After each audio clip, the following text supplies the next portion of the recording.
अथ श्री बृहस्पति कवचम्। ओम श्री गणेशाय नमः। श्री गुरुवे नमः। ओम अस्य श्री बृहस्पति कवच स्तोत्र मंत्रस्य ईश्वर ऋषिः अनुष्टुप छन्दः गुरुर्देवता गम्बीजं श्रीशक्तिः क्लीं कीलकं गुरुप्रीत्यर्थं जपे विनियोगः।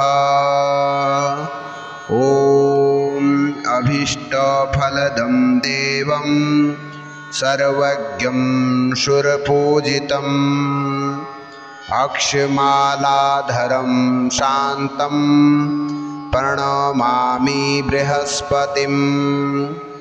बृहस्पतिः शिरः पातु ललाटं पातु मे गुरुः। कर्णो सुरगुरुः पातु नेत्रे मे भीष्टदायकः। जिह्वां पातु सुराचार्यो नासां मे वेदपारगः।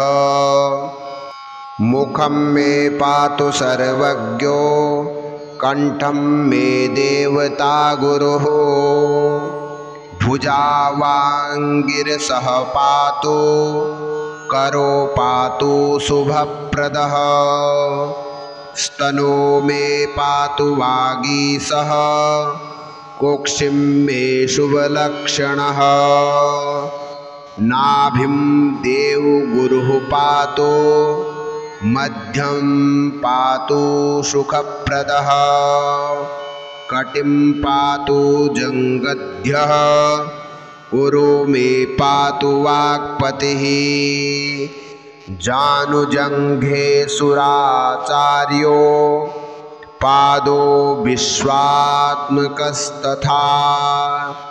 अन्यानि यानि चाङ्गानि रक्षेन्मे सर्वतो गुरुः।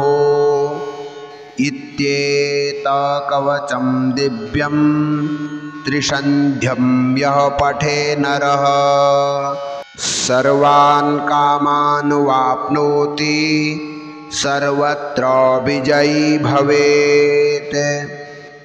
इति श्री ब्रह्मयामलयोक्तं बृहस्पति कवचं संपूर्णम्।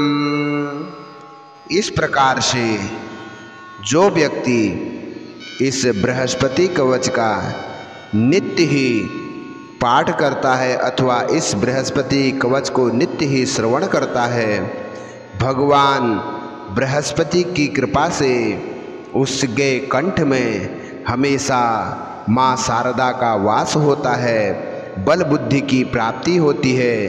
भगवान बृहस्पति की कृपा उसके ऊपर हमेशा बनी रहती है। इसीलिए सभी को इस बृहस्पति कवच का पाठ अवश्य करना चाहिए अथवा इस पाठ को श्रवण करना चाहिए। बोलो देव गुरु बृहस्पति भगवान की जय।